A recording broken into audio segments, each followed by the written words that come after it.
I think Debra and I both shared some tears on the phone that night because I knew we were undertaking something that was humongous and monumental.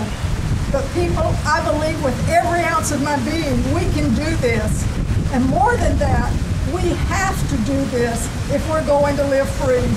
And it is indeed my pleasure to introduce Debra Medina. I am convinced our next governor.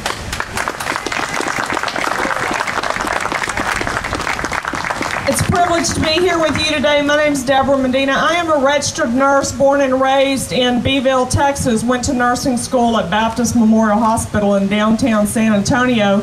I have here with me today a number of family and friends. My husband Noe is here, and our daughter Janice and her new husband Chris. They've just moved back to Texas this week. They rolled into our home on Wednesday.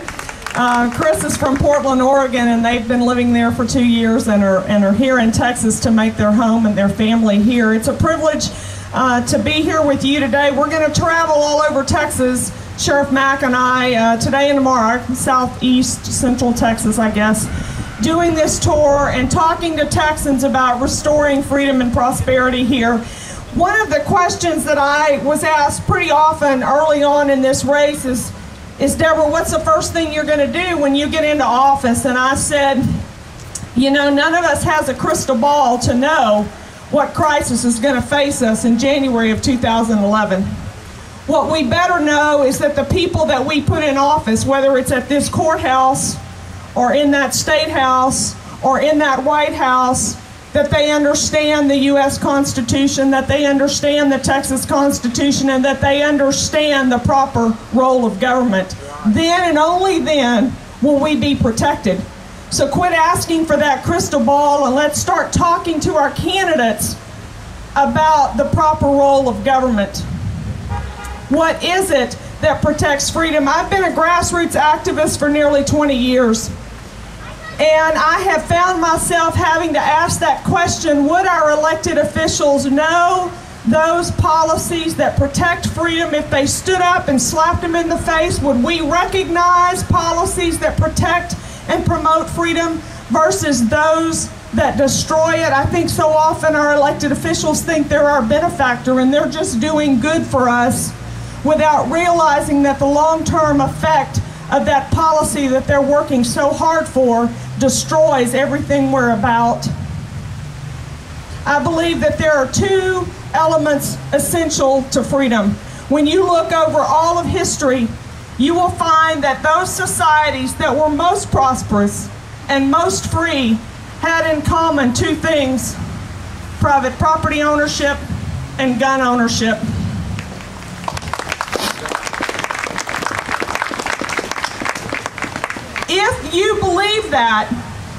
If you believe that private property ownership and gun ownership keep you free, then you cannot compromise on those two things. You will not surrender your ownership. You will not surrender your possession, because that enslaves you and your children and your grandchildren, and you will begin to fight again for private property ownership and gun ownership in Texas. And that means in Texas we have got to eliminate property tax. If we're going to own our property, then we have to eliminate property tax and find another way to do those things that government has to do. Find another way to fill the pothole, find another way to add a room to the school, find another way to fund the sheriff deputy. But it is not going to be at the sacrifice of our freedom. And if owning property and guns are essential elements of freedom, then you will not give them up.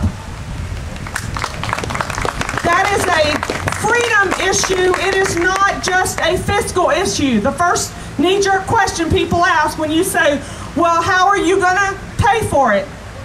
We've got to quit thinking about just dollars and start thinking about freedom. You restore private property ownership because it is an essential element of freedom. Get that down. Fight for that.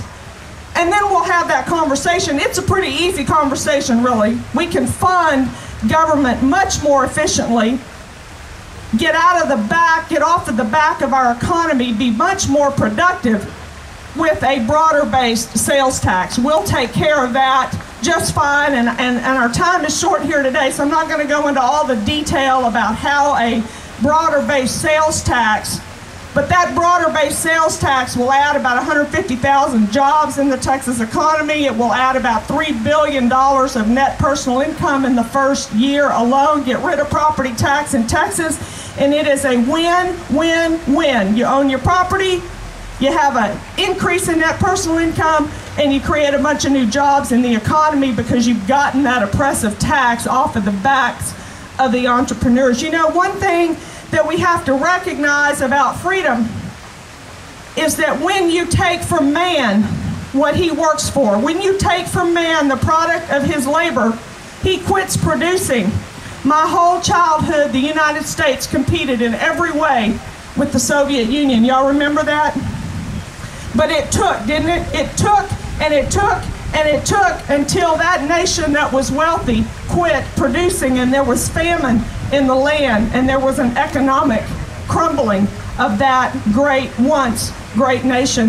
I had an opportunity recently to interview with a man in Austin, Texas. His name is Gabriel Bruzone. He is the editor for El Mundo newspaper. It is a weekly Hispanic paper. And Bruzone is an unusual Hispanic name, and so I asked him about the origin of that name, and he told me that he had immigrated here legally from Cuba 3 years ago. I thought, the tables in this interview just turned, because I've read about what it's like to grow up in a communist nation, but I had never talked to someone who had done that. And going back to my question of, do we recognize those policies that protect freedom versus those that destroy it, I said to Mr. Bruzone, had I taken a picture of you standing on the street in Cuba in a communist dictatorship, and I took a picture of you standing on the street in Austin, Texas, a constitutional republic. See, I think we think when communism comes, we'll recognize it because everybody turns purple. You know, we expect Barack Obama to have a fascist level, and we see this kind of barometer rising as his. That isn't going to happen, right? We look just the same. What's the difference, Gabriel Bruzone, in the Gabriel Bruzone living in Cuba in that communist dictatorship, and in the Gabriel Bruzone living in Austin, Texas? And he said, the man in Cuba had no dreams. Everything was free, healthcare was free, and education was free, but I had no dreams. I could never plan where to travel, where to live, or where to work. I had no dreams. That was a powerful statement to me, because I have dreams for my family and my children, and I bet you have dreams for your family as well. We have got to preserve this constitutional republic, or we're going to find ourselves like a communist dictatorship Cuba, where our children have no dreams. We've got to talk about that other element, gun ownership. People ask me all the time, Deborah, are you for open carry? And I'm glad the sheriff gave us a little study on the importance of gun ownership in Texas. We had another tragedy just a couple of weeks ago. It happened right here in our own state.